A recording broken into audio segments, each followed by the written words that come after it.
feel great about where we are in this campaign. Really believe we're going to win, not just win, but win with a margin.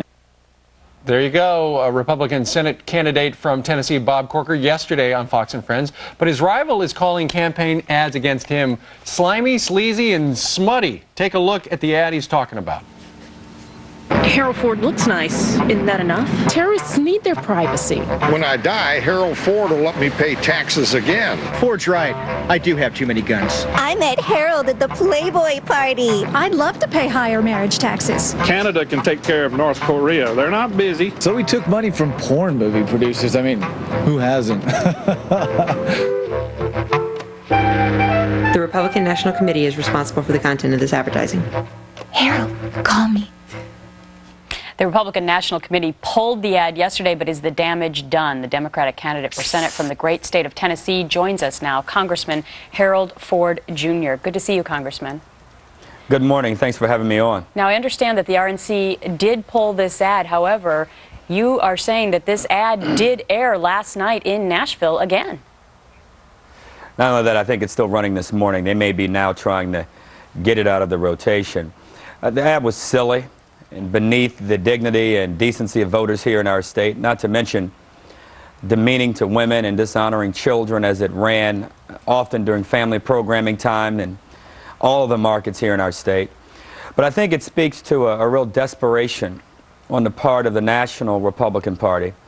They view the Tennessee race as one of the most important in the country, and they've been unable to articulate a clear message here on the war, on immigration, and equally confusing has been their message on health care and education. So they've decided to take some liberties and to expound in areas where they're just outright lying on my record and just being silly and vicious in some ways. And voters here in Tennessee are above that. I think really the National Republican Party's underestimated the goodness and decency of people in our state. And the backlash, rather, that they got from this ad from Republicans in Tennessee was just enormous. It has made this race what it's always been, a dead heat. And I think it is really driving support out to the polls because right now people are early voting in our state. We have a 2-week period where that happens. Right. Well, I was in your state over the weekend, Congressman, and I saw your yard signs. I saw plenty of them. Somebody's out printing some stuff up. Do you feel that, I understand there's a new ad that is going to start very shortly that you have concerns about, but do you think that the ad that just ran, we ran a snippet of it, while tongue-in-cheek and silly, as you described it, was it racist? You know, I don't get in all that kind of stuff. I just know it was silly and beneath the decency level. So you don't have an opinion whether or not it was racist? You know, I'm going to let the big Lord I serve and the people who put that ad together, let them reconcile that. What I do know is that it was not decent. There's a lot of smut in that ad. You got a woman that looks like she's naked from about shoulder up.